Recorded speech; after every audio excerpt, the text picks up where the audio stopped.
Miles here. Welcome back to the channel. Hope you're doing well. If you were here the other day, you saw my cover of the song 1979 from the Smashing Pumpkins. I've just done 5 or 6 takes where I said the 1975 because my brain doesn't work. Here we are. And so today we're going to be talking about how that song is played, some subtle details about the song that haven't been touched on in other lessons on the song, and just some other ways to approach the song if you're playing it in a solo capacity, like at an open mic or something of that nature. So there's not much to it. Let's just jump right into it. Here we go.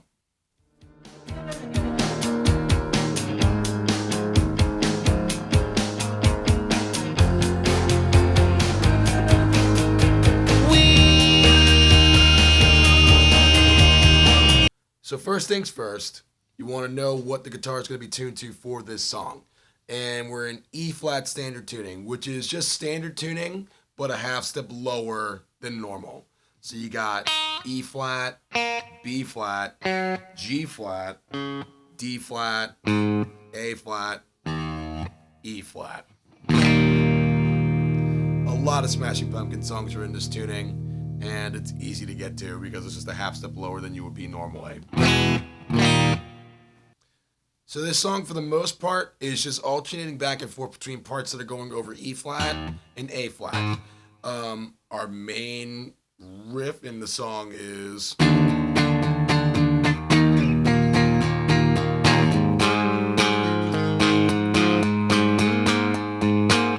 so what's happening there is that you're playing, it's going from the 6th fret on A to the 7th fret down to the 2nd, while you're also playing the open low E string. Now it should also be noted that while you're playing these notes on the A string, you're playing the octave of those same notes on the G string at the same time. This is a technique that you see a lot in Smashing Pumpkin songs and a lot of like 90s alternative stuff. Use octaves. You'll also see it in other genres of music as well. So what you have going on are these octaves,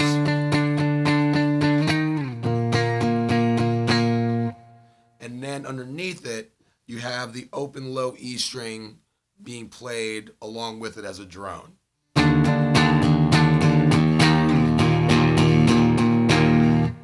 So the two things together make the whole combination that makes up our main riff, the verse portion of the song.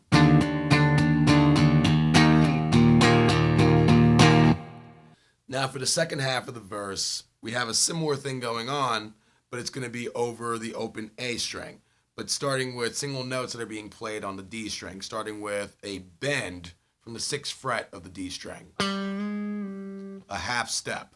So instead of sliding up to the 7th fret, you want to match that pitch with your bend, and then bend back down to your original pitch on the 6th fret. Down to the 4th fret, down to the 2nd fret, back up to the 4th, back to the 6th, and then up to the 9th. So now what's happening in conjunction with that is that you're playing the open A string along with the pattern that's on the D string. So all together you got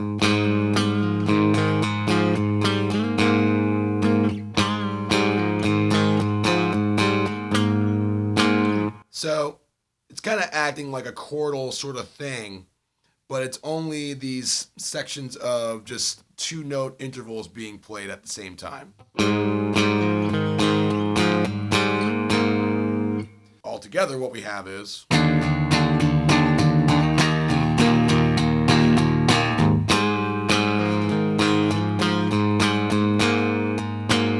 now, a detail that no one talks about for some reason is that at the beginning of each of these parts, instead of just jumping right in with a downstroke on the E or the A strings, depending on what part of the song you're in, there's a quick strum being thrown in there. So Let's say you're going from the beginning of the song. The beginning of the song, it just starts with, but then the next part, and then,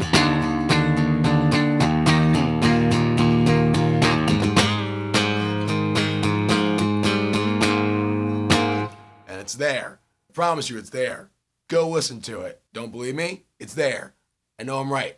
Now, it's a small detail, but it's a detail worth noting in order to maintain the original authenticity of the song. So, again.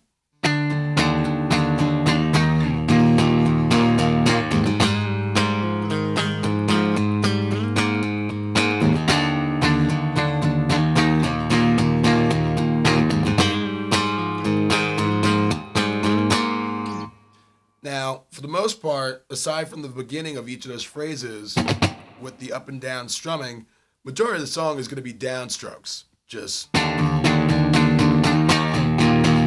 except more.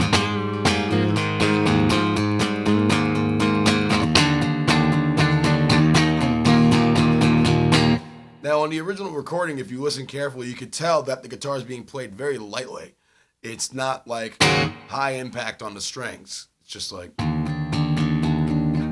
kind of going across the top of the strings. So that helps maintain this picking pattern that goes at the beginning of each phrase. But it's not crucial. Now at the end of this portion of the song, at the end of each verse, you have a turnaround, which is leading you either into the next verse or is leading you into the chorus. And what we have going on there is going to be an F minor 7 chord leading to a B flat suspended 2 chord. I believe that's what it is.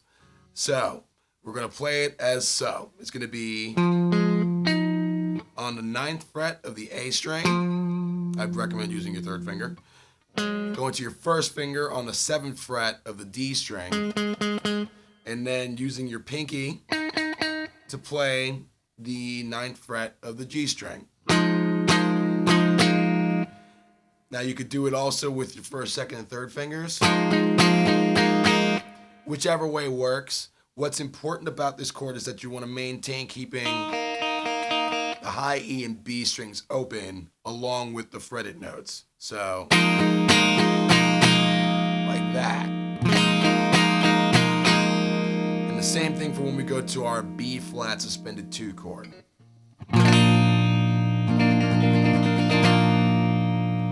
The chord gets suspension from the open strings. So all together you got.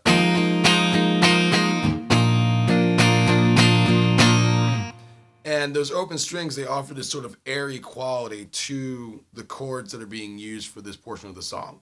And when we get to the chorus, you'll see that those open strings, they play a role in that portion of the song as well. And then we go into the chorus. So here we are at the chorus. The chorus is pretty much the same thing as the verse, but the first half is different than what you would be playing in the verse. I feel like I'm saying chorus and verse a lot. We're starting with an E power chord. 3 notes being fretted, the 7th fret of A and the 9th fret of the D and G strings. Now, in addition, like the other 2 chords that we just went over, you want to keep B and high E open. And that still gives you a full E power chord.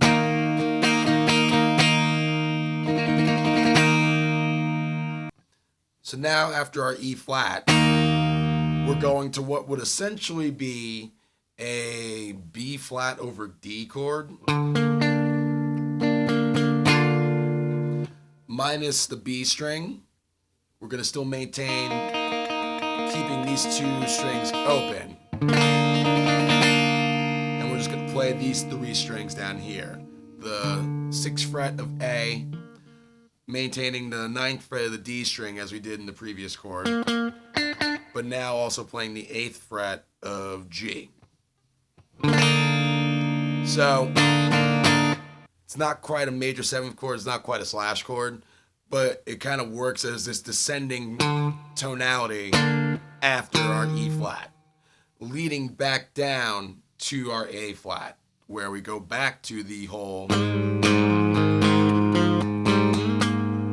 So altogether what we have is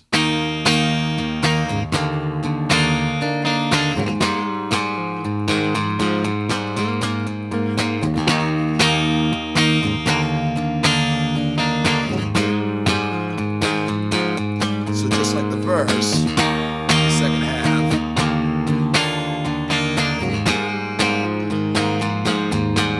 and again F minor 7 to B flat suspended 2, back to the verse.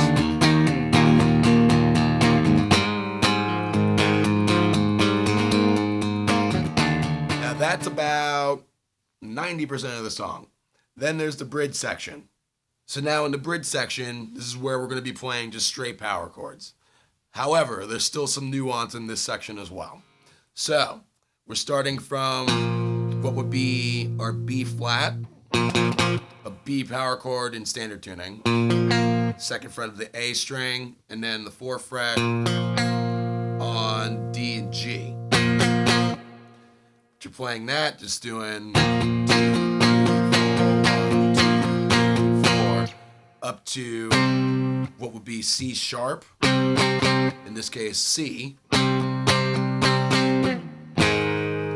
to our A flat, A in standard tuning.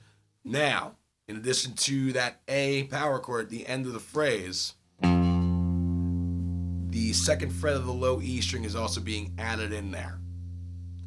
It's there. No, stop. It's there. Go back and listen. Man. All right. So, altogether, what you have going on is.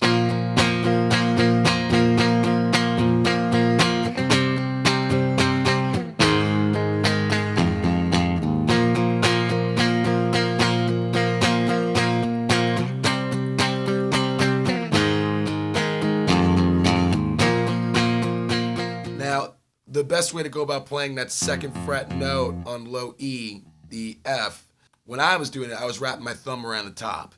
If your hands are smaller, what you can do is play as if you were playing a minor 7 chord. So if you're playing a minor 7 chord from the low E string, one of the ways you can go about doing it is to bar your third finger over D, G, and B, and put your second finger on the low E string. Therefore, by muting the A string in between. So in this case, the same application would work to play that note that's on the second fret of the low E string. It's a little awkward at first, but eventually you get used to it. So in context, it would be.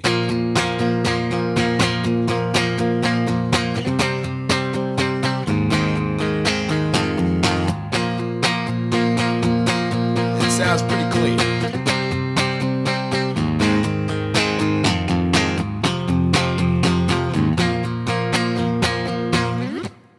And at the end of that phrase, we go back to our F and B flat chords, but we're not playing it as an F minor 7 to a B flat suspended 2 chord.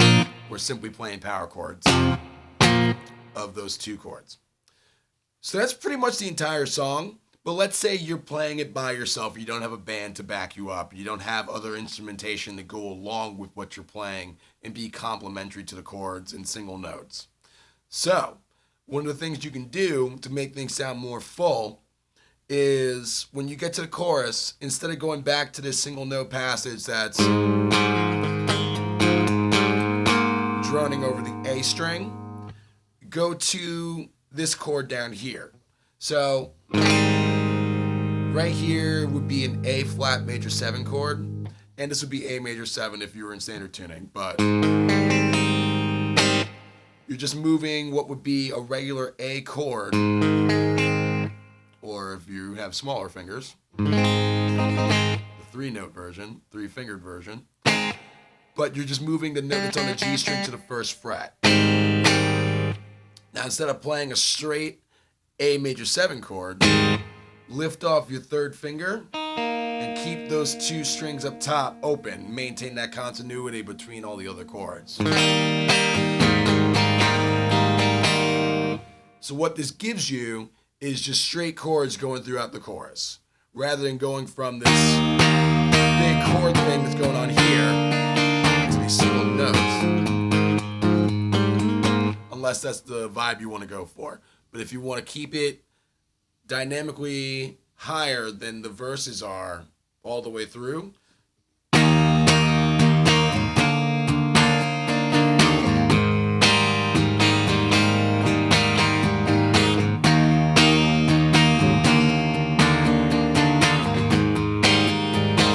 plus it's less to think about when you're playing and singing at the same time.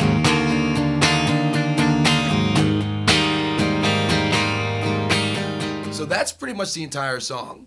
It's not a really complicated song. There's some nuanced bits to it, but hopefully I gave you some clarity on those things, and hopefully you found this whole lesson to be useful. If you have any suggestions for other songs you'd like to see me do lessons on, feel free to leave them in the comments below, or you can hit me up on Instagram and Twitter. I go over there and I check things out, and I promise to consider everything, as long as it's not on a baritone 10-string guitar, because I simply don't have one. I have an 8-string guitar, so beyond 8 strings, I can't do much. But those are the ways to reach me, and if you'd like to suggest something, feel free to do so.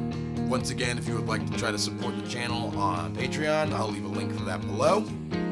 But other than that, have a great weekend. I will see you next week, and keep on playing. Take it easy.